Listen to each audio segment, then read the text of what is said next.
বন্ধুরা, India post office GDS recruitment 2024-এ গতকাল কিছু খতরনাক কিন্তু অফিসিয়ালি আপডেট উঠে আসছে।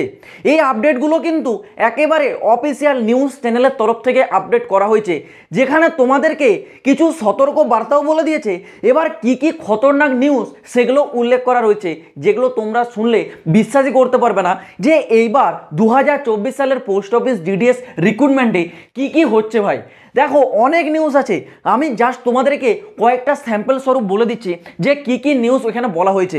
দেখো, আমি প্রথমেই তোমাদেরকে একেবারে স্ক্রিনশটটা এখানে লাগিয়ে দিচ্ছি। দেখো, স্ক্রিনশটটা প্রথম যেটা লাগিয়েছি এখানে একেবারে এক্সক্লুসিভ নিউজ, যেখানে বলা হচ্ছে কি না 1 লাখেরও অধিক ক্যান্ডিডেট ফেক সার্টিফিকেট তৈরি করে জিডিএসে ফর্ম আবেদন করেছে। মানে এখনও পর্যন্ত ডিটেক্ট করা গেছে 1 লাখেরও অধিক, 1 লাখেরও বেশি সংখ্যায় যারা ফেক জাল সার্টিফিকেট মাধ্যমিকে তৈরি করেছিল, যেখানে 100% আছে। এটা উল্লেখ করা রয়েছে 100% দিয়ে তারা এরকম একটা জাল সার্টিফিকেট তৈরি করে জিডিএসে আবেদন করেছে, যার সংখ্যা আনুমানিক বলা হচ্ছে 1 লাখেরও বেশি। ডেফিনেটলি 1 লাখেরও বেশি সংখ্যায় কিন্তু এইবার তোমাদের ফেক ক্যান্ডিডেট যারা জাল সার্টিফিকেট তৈরি করে আবেদন করেছে তাদের সংখ্যাটা এরকমই। তারপরে নেক্সট এখানে আরেকটা তোমরা নিউজ দেখো, যেখানে বলা হচ্ছে জিডিএসে অলরেডি 7 মাস আগে জয়নিং পেয়ে গেছে। ঠিক আছে, 7 মাস পর তাদেরকে ইনভেস্টিগেশন করে ধরা গেছে যে তারাও ফেক ক্যান্ডিডেট ছিল। মানে এটা হচ্ছে কিন্তু 2023-এর জানুয়ারির দিকে যে ভ্যাকেন্সিটা জারি করেছিল বা শিডিউল 2-এর যে ভ্যাকেন্সি, সেখানে যারা সিলেক্টেড হয়েছে সেই সব ক্যান্ডিডেটের কথা বলছে। কি না 7 মাস আগে তারা সিলেকশন হয়ে গেছে, মানে 2023-এর রিক্রুটমেন্টে তারা সিলেকশন পেয়ে গেছে। এবার 7 মাস পরে তাদের ইনভেস্টিগেশন করার সময় দেখা গিয়েছে তারা ফেক ক্যান্ডিডেট, তারা জাল সার্টিফিকেট তৈরি করে সেখানে চাকরিটা নিয়েছিল। এবার সেখানে এইরকম কিন্তু এখনও পর্যন্ত 58 জন ক্যান্ডিডেট পাওয়া গেছে। ঠিক আছে, সেই 58 জন ক্যান্ডিডেটকে চাকরি থেকে তো বেরি করলো, এবং তাদের উপর এখন কিন্তু অফিসিয়ালি মানে ইনভেস্টিগেশন চলছে, পুলিশ কেস তাদের নামে অলরেডি হয়ে গেছে। সেটা কিন্তু এই নিউজের মাধ্যমে বলা হয়েছে। আবার নেক্সট আরেকটা নিউজ আসছে, এটা হচ্ছে কি বলা হচ্ছে একটু মন দিয়ে দেখো। এইবারে জিডিএস এর ডকুমেন্টস ভেরিফিকেশনে এখনো পর্যন্ত 14 জন ক্যান্ডিডেট ফেক পাওয়া গেছে। এখনও পর্যন্ত প্রথম লিস্টে ডকুমেন্টস ভেরিফিকেশনে ফেক 14 জন ক্যান্ডিডেট পাওয়া গেছে। এটা হচ্ছে ডিটেক্ট করা হয়েছে। এখনও তো অনেক ক্যান্ডিডেট আছে যাদেরকে ডিটেক্ট করাই হয়নি, এখনও তো 3 তারিখ পর্যন্ত ডকুমেন্টস ভেরিফিকেশনের ডেট আছে, আবার অনেকে মিস করে দিয়েছে, কিন্তু ডিটেক্ট করা গেছে এখনও পর্যন্ত 14 জন ক্যান্ডিডেট যারা ফেক। মানে এইবার 2024 সালে 14 জন ক্যান্ডিডেটকে ডিটেক্ট করা হয়েছে, এরা ফেক ক্যান্ডিডেট, মানে এদের উপর লিগেলি অ্যাকশন নেওয়া হয়ে গেছে অলরেডি। ঠিক আছে, এটা হচ্ছে সংখ্যা ছিল 14 জন। এবার আরেকটা নিউজ কি বলেছে, এখানে জিডিএস রিক্রুটমেন্টে প্রচুর ফেক ক্যান্ডিডেট আছে যারা জেলের ভাত খাওয়ার জন্য তৈরি হয়ে যাও। মানে আগাম তোমাদেরকে শুভেচ্ছা করে দিচ্ছে যারা ফেক ক্যান্ডিডেট, তোমাদেরকে জেলের ভাত খেতে হবে এটুকু নিশ্চিত তোমরা। ঠিক আছে, এটা কিন্তু নিউজের মাধ্যমে আগামী তোমাদেরকে জানিয়ে দিচ্ছে, তোমাদেরকে সুপ্রভাত করে দিচ্ছে যারা ফেক ক্যান্ডিডেট ছিল।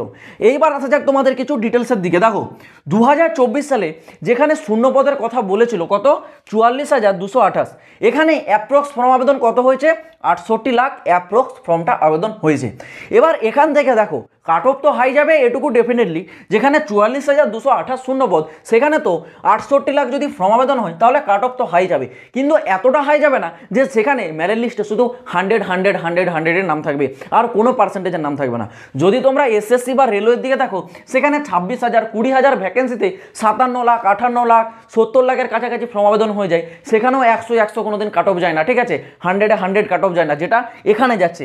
তো এইসব নিয়ে অলরেডি কিন্তু বর্তমানে একটা পোস্ট অফিসের মানে পোস্ট ডিপার্টমেন্টে কিন্তু বড়সড় ঝামেলা তৈরি হয়ে গেছে। ঠিক আছে, এগুলো নিয়ে কিন্তু এখন জোর কদমে এক্সপার্ট কিন্তু এগুলোকে ভেরিফাই করছে। এবার দেখো, যারা অলরেডি প্রথম লিস্টে যাদের অলরেডি নাম এসে গেছে, বা যারা সেকেন্ড লিস্টের অপেক্ষা করছো বা থার্ড লিস্টের অপেক্ষা করছো, তোমাদের কিন্তু এইবার আরও অ্যালার্ট হয়ে যেতে হবে। ঠিক আছে, কারণ এইবার ডকুমেন্টস ভেরিফিকেশনের তোমাদের যে প্রসেস, সেখানে একটু কিন্তু চেঞ্জেস আসতে চলেছে, একটু আধুনিকভাবে তোমাদের করানো হতে চলেছে, কারণ এখানে প্রচুর ফেক ক্যান্ডিডেটকে ডিটেক্ট করা হচ্ছে। সেই জন্য এইবার তোমাদের ডকুমেন্টস ভেরিফিকেশন উইথ এসডিভি মেথড। ঠিক আছে, মানে এইবার তোমাদের যে ডকুমেন্টস ভেরিফিকেশন সেটা কিন্তু এসডিভি মেথডে করানো হবে।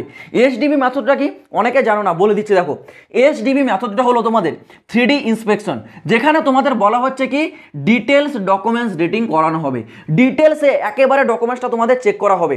এবার দেখো, তোমাদের ডকুমেন্টসটা তোমাদের যেমন ভেরিফাই হয় সেটা হচ্ছে ডিজি লকারে তোমাদের সব কিছু ভেরিফাই হচ্ছে, কিন্তু এইবার আরও কড়া নির্দেশ, যেখানে বলা হচ্ছে ডিটেলস ডকুমেন্টস ডেটিং করানো হবে। হবে। এবার দেখো এটা হয়তো তোমাদের আগামী 2-1 দিনের মধ্যে লাগু হয়ে যেতে পারে, সমস্ত জায়গায় হয়তো তোমাদের এই প্রসেসটাও শুরু হয়ে যেতে পারে, বা এই লিস্টের পর সেকেন্ড লিস্টেও তোমাদের এই প্রসেসটা লাগু হয়ে যেতে পারে, ডিটেলস ডকুমেন্টস ডেটিং, যেটাকে শর্টে বলে কি এসডিভি। ঠিক আছে, এটা কিন্তু তোমাদের শুরু হবে।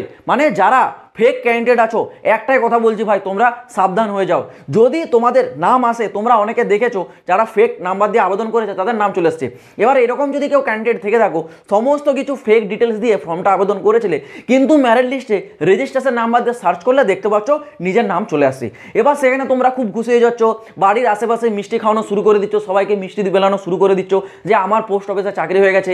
ভাই আমি তোমাকে একটা গ্যারেন্টি দিচ্ছি, তোমার জেল নিশ্চিত যদি তুমি ডকুমেন্টস ভেরিফিকেশনে যাও।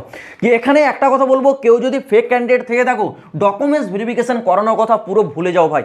যদি ডকুমেন্টস ভেরিফিকেশন করাতে যাও, তাহলে তোমার নামে লিগেলি অ্যাকশন নেওয়া হবে, তোমার উপর সিবিআই ইনভেস্টিগেশন বসবে, এটুকু আমার গ্যারেন্টি লিখে রেখে দাও যারা ফেক ক্যান্ডিডেট আছো। ঠিক আছে, আগাম তোমাদের সাবধান করে দিচ্ছি, কারণ তোমাদের ডকুমেন্টস ভেরিফিকেশনে একটা নতুন মেথড অ্যাড করা হয়েছে, যাকে আমরা এসডিভি বা ডিটেলস ডকুমেন্টস ডেটিং বলছি, যেটা তোমাদের 3D ইন্সপেকশন করানো হবে। মানে বি কেয়ারফুল যারা ফেক ক্যান্ডিডেট আছো। এবার এই জিনিসটার জন্য যারা কম পার্সেন্টেজ, যারা রিয়েল নাম্বার দিয়ে আবেদন করেছো, তোমাদের জন্য কিন্তু চান্স আরও বেড়ে গেল। যাদের নাম্বার আছে কত 60%, আছে কত 65%, আছে 70%, এইসব নাম্বারে যাদের ক্যান্ডিডেটরা আছো, তোমাদের এখানে কিন্তু এক্সপেকটেশন আরও বেড়ে গেল। কারণ এখানে ফেকের যে নিউজ সেটা কিন্তু প্রচুর রাজ্য থেকে আসে। এটা শুধু এক রাজ্য বা 5 রাজ্যের নয়, পশ্চিমবঙ্গ সহ ভারতবর্ষের যতগুলো রাজ্য রয়েছে, প্রতিটা রাজ্যে কিন্তু এরকম ফেক ক্যান্ডিডেটকে ডিটেক্ট করা হয়েছে। যেগুলো গতকাল কিছু নিউজ কাটিং দেখালাম তোমাদেরকে, যেগুলো গতকাল জারি করেছে সেই নিউজগুলো দেখালাম। ইভেন যারা 2023 সালে ফেক ডিটেলস দিয়ে চাকরিতে জয়েন হয়ে গেছিলো, তাদেরকেও ইনভেস্টিগেশন করে ধরা পড়লো, তাদেরও চাকরি গেল, তাদের উপরও লিগ্যাল অ্যাকশন নেওয়া হলো।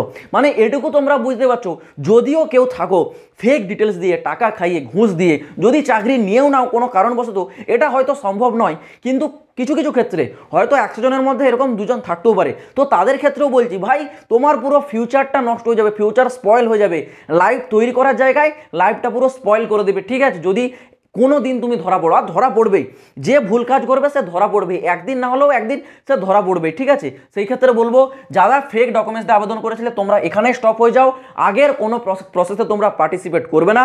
আর যাদের পার্সেন্টেজ আছে 70%, 80%, 65, 60, তোমাদের এখানে এক্সপেকটেশন বেড়ে গেল, কারণ এখানে তোমাদের চান্স এবার বেশি আসবে। ঠিক আছে, মানে এইবার 2024 সালে যারা 60%-এর উপরে তোমরা আবেদনটা করেছো নাম্বার নিয়ে, তোমরা তোমাদের আশাটা ধরে রাখো শেষ পর্যন্ত, যেহেতু তোমাদের এখন অনেকগুলো মেরিট লিস্ট জারি হয়। ঠিক আছে, অনেকগুলো জারি হবে, তো শেষমেশ দেখা যাক কি পর্যায়ে গিয়ে দাঁড়ায় এইবার 2024 সালে। কারণ এইবার 2024 সালে যে ফেক ক্যান্ডিডেট ডিটেক্ট করা হচ্ছে না, সেটা প্রচুর সংখ্যায়, প্রচুর, যেটা আমরা ভাবতেই পারিনি যে 2024 সালেও এত ফেক ক্যান্ডিডেট আবেদন করবে। যেটা পোস্ট অথরিটির তরফ থেকে বলা হচ্ছে, এইবারে ফেক ক্যান্ডিডেটের সংখ্যা প্রচুর আছে। ঠিক আছে, তো যারা রিয়েল ইনফরমেশন দিয়ে ফর্মটা আবেদন করেছিলে, তোমরা অপেক্ষা করো, প্রতিটা মেরিট লিস্ট তোমরা চেক করো। যখন মেরিট লিস্ট আসবে আমি তোমাদের অবশ্যই আপলোড করে দেবো। আর সাথে সাথে তোমরা ডিসক্রিপশনে আমি টেলিগ্রাম চ্যানেলের লিঙ্ক দিচ্ছি, ওখানে জয়েন থাকো, কারণ লিস্ট আসা মাত্রই লিস্টের যে পিডিএফ সেটা কিন্তু আমি ওখানে আপলোড করে দেবো, যেখানে সরাসরি তোমরা তোমাদের রেজিস্ট্রেশন নাম্বারটা সার্চ করে দেখতে পাবে যে লিস্টে তোমার নাম আছে কিনা। আশা করছি পুরো বিষয়টা বুঝতে পারলাম। তো তোমরা যদি এরকমই India post office DDS related latest আপডেটগুলো সব থেকে আগে পেতে চাও, এই চ্যানেলটা কিন্তু অবশ্যই সাবস্ক্রাইব করে রাখবে। তো চলো বন্ধুরা, আজ ভিডিওটা এই পর্যন্ত, দেখা হচ্ছে আবার পরে ভিডিওতে নতুন কোনো আপডেটের সাথে। জয় হিন্দ, বন্দে মাতরম।